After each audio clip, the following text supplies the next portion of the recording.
Hello, everyone. It's that time of year once again where I'm gonna show you all my favorite albums of the year. This year I thought I'd do the top 23, because 2023, I just thought it'd be fun to do. And I don't know, I would take these rankings, honestly, like a grain of salt because they could easily change by the end of the year, or in the next few months of the new year. But yeah, these are uh, definitely my 23 favorite albums, most replayed albums. Just everything that made me go like, holy shit, just reaffirmed my love of music. So yeah, I thought I at least have a few honorable mentions to kick this off. First, I wanted to shout out the new Killer Mike album. There's especially a few songs on there that I really loved. My top favorite songs of the year for sure. The Ketramine project was pretty fun for the summer. The new Mitski album, I really loved that return to form, as well as a bit of that more country folk elements back in there. The new Carly Rae Jepsen album is a great sister record to her last record from last year, The Loveliest Time. The Kalela album I really loved too. I just didn't really come back to it as much as some other ones, but really great synth pop album. I do have a few things that were maybe not considered albums that I still really loved, like the Denzel Curry's live album from Electric Lady Studios. I think that was a really good release, and the Oppenheimer score I think is was really well done. Um, yeah, okay. Now we're good. Number 23, which is going to be Troye Sivan's Something to Give Each Other. So, I mean, I've been a fan of Troy's for a few years. I kind of probably fell out of his older stuff recently. I haven't really listened to him until this new album came out, and I think he just really went way more into like that more hyper pop ish, not really hyper pop, but more going in that direction. Like you have A.G. Cook producing on here and some other people in that vein. I think he really just embraced his sound to what it I've always felt he could do. And it's just a really fun record. And yeah, I mean, it's just definitely one of my most replayed of at least the latter half of this year for sure. 22 is going to be Lana Del Rey's Did You Know There's a Tunnel Under Ocean Boulevard? This one I actually didn't love on first listen. I just wasn't really in the Lana camp yet, So, but pretty recently I finally dove more into her stuff, like with NFR, Chemtrails, Ultraviolence, all like the classics, and I really enjoyed those, and like especially NFR. That's probably one of my favorite albums of that year now, for sure. But yeah, that made me come back to this album and really appreciate it more. And it's just very lush and beautiful and very personal for Lana also. So I really have to respect it for that. And yeah, just some great tracks there on there too, for sure. So at 21, that'll be Arm & Hammer, We Buy Diabetic Test Strips. So, spoiler, you will also see Billy Wood's solo album higher on this list, but I went ahead and put Armin on here also. These guys are doing what they've always done best, and just really intricate, detailed, abstract hip hop songs, and some great production from JPEG Mafia. The LP track is probably my favorite and one of my favorite songs of the year. And yeah, it's just really great to hear them in their prime era, I would say. Number 20, that's going to be Caroline Polachek, Desire I Want to Turn Into You. This could feel a little low for some people, but I really enjoy this record. Probably easily one of the best pop albums of the year, no question. And I'm glad she's finally getting even more recognition than she was in the past. I do prefer paying to this still. I think that's probably partially why it is this low on the list, but I still some great tracks on there. Like I Believe is one of my favorites of the year. And then like Blood and Butter with that bagpipe solo, like that's crazy, and it's just works so well. And yeah, 19 is gonna be Leve with Bewitched. Just a really fun, like it just puts a smile on my face when I listen to this record. Just very fun jazz fusion uh, record, and her voice is really captivating, and it's just very nice on the ears for sure. And then at 18, it's going to be Heaven Knows by Pink Panthers. Yeah, I think it's just totally like what fans are expecting, like after her great mixtape from 2021. And yeah, it's just she's doing what she's doing best here. And especially there is some more conventional, maybe pop structure on some of these songs. I think it works really well. I think she's always had a really great voice. And yeah, songs like Capable of Love, like honestly make me tear up at points. And like on the other side of the spectrum, you have a song like The Isle, which is just a great pop banger. And it's a really, really fun project. You can just get lost in really easily.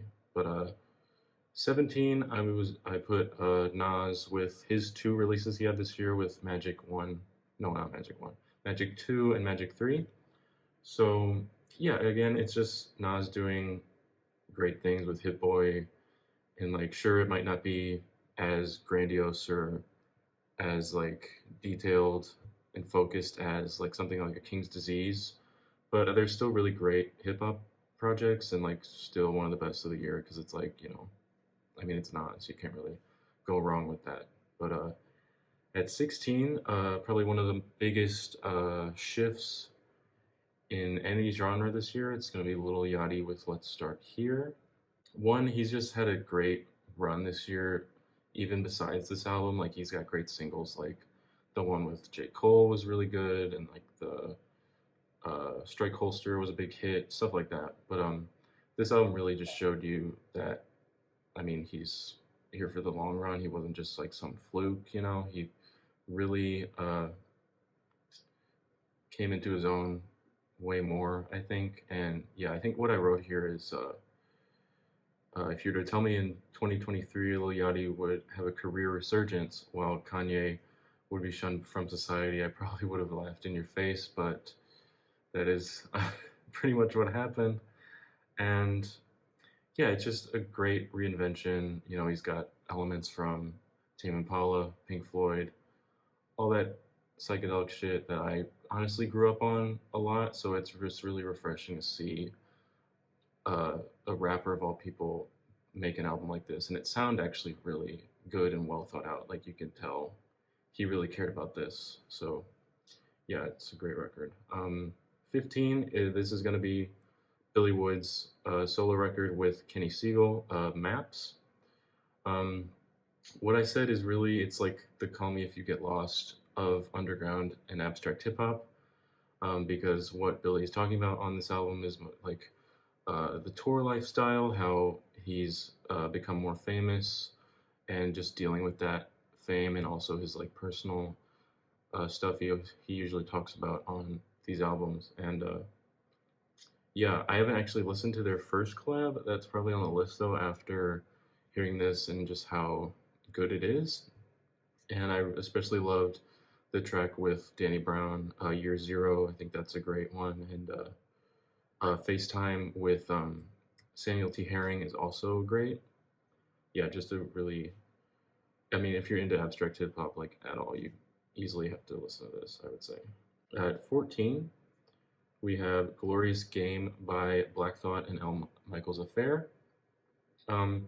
After Cheat Codes last year, I mean, I didn't think Black Thought would come back so quickly, but he did, and like this album is so pretty and just like, again, like you have that classic Black Thought lyricism all over this album, and it's just, yeah, just having L. Michaels Affair produce on this was just adds that much to the instrumental, like the very luscious soul, jazz inspired production is really complementary to Black Thought style, I think, and it's just yeah, very easy listen for an album like this. And yeah, you have songs like Protocol is really catchy and thought provoking, and a song like the title track or the closer Alter Ego, like just really great stuff all around. But like, I mean, what else do you expect from the Roots frontman, you know?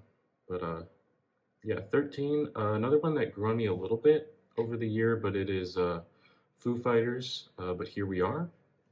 So this album is, it's, you know, it's very emotionally taxing, very, but also very a hopeful and uplifting album as it came out of some major tragedies in the band's life, and especially Dave Grohl's life as his mother, Virginia, passed away last year, as well as their drummer, Taylor Hawkins, tragically passed away. But I think hearing that grief and everything come through on this album is very therapeutic for the band as well as its listeners, as this is just such a moving piece of art and probably their best in over a decade at least. And it's just, yeah, it's a very rewarding album for sure. Number 12, that's going to be Jessie Ware with That Feels Good. So, I mean, many of you probably have heard of her by now, but Jessie Ware, she's a UK singer-songwriter, recently turned synth pop new disco revival queen, honestly. And yeah, this album is just further proof of that. And just some great funk disco style songs, one after the other. I think her song Begin Again is probably easily one of my favorites of the year as well. Just a very uplifting, catchy, moving song. And yeah, other tracks like the singles Free Yourself, Pearls, great. Hello Love, one of the best ballads probably I've heard this year also. Yeah, just great. Like, you can't go wrong with this. 11, that's going to be Genesis Owusu with Struggler. So 2021, Genesis came out with his debut, Smiling with No Teeth, ended up being one of my favorites of the year, along with many others, I would think. And I think this album isn't anywhere near as maybe groundbreaking, as like genre pushing as his last, but I think it's definitely a good progression, I would say, for him as an artist, especially getting more notoriety and stuff as well. Sure, some parts maybe feel a little bit safe, but I think everything is still very thought out and very well crafted, as it's still a concept record through and through. I think he delves into his psyche more. It's still just a very interesting album, and I think just he also went deeper into that punk rock aesthetic too, which I think is really cool. And yeah, I think he's just further cementing like his ability to blend genres very seamlessly, and it's just a very thought-provoking, interesting record for sure. Okay, so top 10 now. Starting, it's going to be arguably maybe the biggest record of the year, at least in this space. That's going to be Utopia, Travis Scott. So I wasn't waiting maybe as long as other fans were. I honestly didn't really get super into Travis until earlier this year, last year, I would say. I mean, I of course knew his hits. I really enjoyed his hits, but I recently listened to Astroworld, Rodeo, Birds, all for the first time a few months before this came out. So, but by then I was like totally on board, totally prepared for this record, and yeah, obviously think he delivered on pretty much all fronts. Sure, it's can get lengthy near the end. It can kind of drag in certain places, but I think the songs here that I love are definitely some of his best, I would say, in his entire career so far. Songs like My Eyes, Sirens I really love, I Know is great. Telekinesis, Till Further Notice, just all those songs I couldn't stop playing this year. And yeah, just this album further proves his status in hip hop as a whole. And yeah, it was just, I would say it was worth the wait, I think. I can safely say that for sure. And yeah, it's just really cool to see his progression.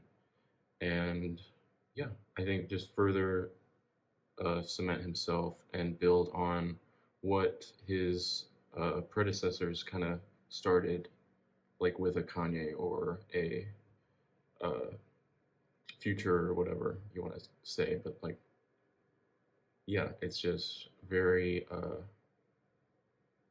rewarding listen for sure. So number 9, that's gonna be McKinley Dixon with Beloved Paradise Jazz, and this album honestly just pretty much sounds exactly how the title suggests it would sound. Very jazz rap, neo soul esque album.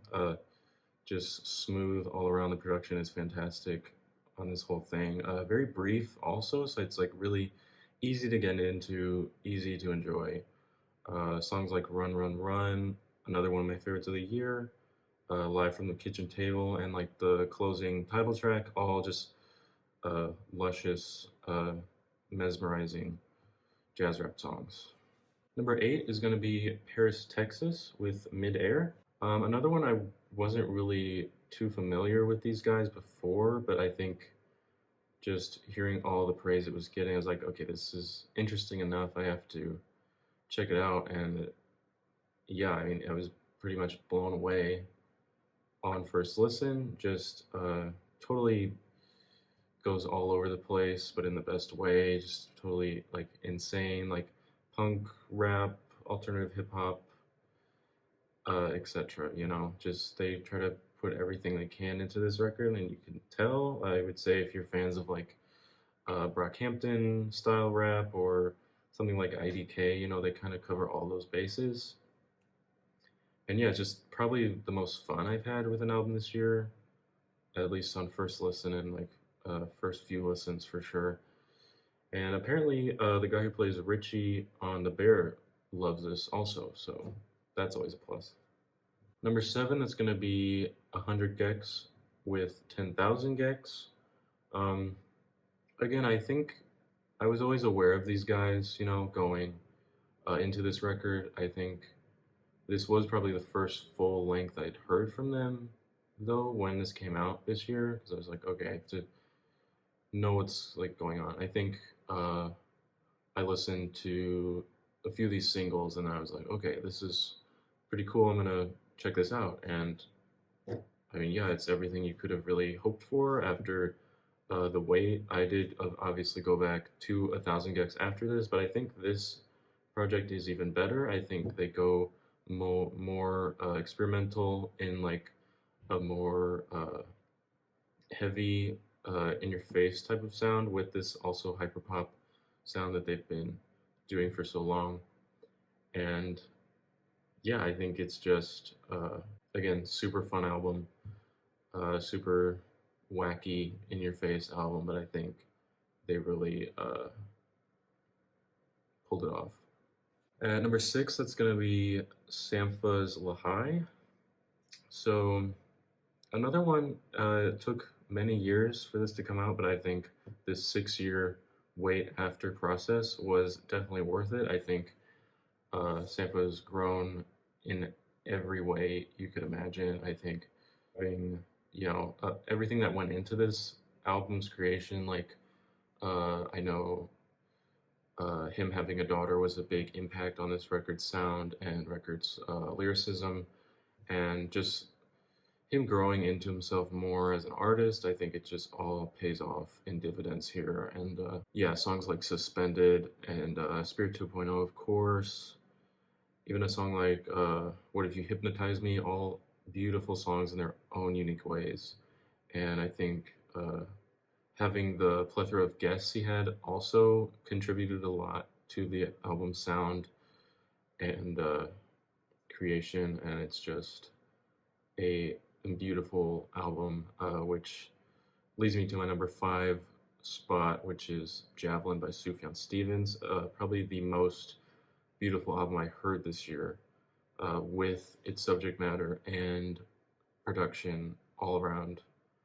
Uh, yeah, just a phenomenal, beautiful piece of art, I think. And just knowing everything that went into this record, I don't really want to go over it here, but like I know if anyone watching is a fan of this record, you probably know the meaning behind most of these tracks, and it's just adds just that much more nuance and detail to this already stellar album, and I just can't recommend this enough. I think uh, a song like Everything That Rises is amazing, and like a Shit Talk is obviously insane in the most beautiful way possible. And the like, So You're Tired, just literally every single song has a point and a meaning in this record, and it's just incredible. So with number 4 and number 3, I kind of want to form into one little section in this video. So they're both, because they're both partially by one person, and then the other one is a collab. So I think you guys probably already know what it is, but it is Danny Brown with Quaranta, and then Danny and J-Pick Mafia with Scaring the Hose at number 4 and number 3, respectively. So, of course, Quaranta came out pretty recently, only about a month ago when I was recording this video, but it's probably the most vulnerable and down-to-earth Danny's ever been in an album before, at least since Atrocity Exhibition. But even that, this is way more chill and just more like therapeutic, I would say. I think it is interesting to hear maybe where he was at before getting clean this year. I know he went to rehab shortly after Scaring the Hose was released in March of this year. So I think, I'm not sure how much overlap there is there, but I think just seeing where he was at mentally, physically, and like emotionally before, it just makes me so much happier that he's in a better place now. And yeah, I mean, most of this record, he's doing his lower register, which I've always loved when he does that. Songs like Down With It, chronicling a relationship that recently ended, just very personal and very emotive through that song. And you have songs like Jen's Terrific Vacation, where he's talking more about just social commentary about like Detroit, where he grew up, how it's changing with, you know, gentrification and other things like that. It's just very, very thought-provoking, very moving songs, and yeah, the whole record, honestly, by the end, had me in tears just because of how much he was able to let out on this album, and I'm just very happy for the guy at this point also. But transitioning into something like a Scaring the Hose, I mean, it's pretty much everything you would expect from these two guys collaborating, and it's just these guys' two styles mesh so perfectly. I don't think we could have asked for a better collab this year from anybody else. And yeah, just easily one of my most played albums of the year. Just one of the most fulfilling and satisfying albums I got from the year for sure.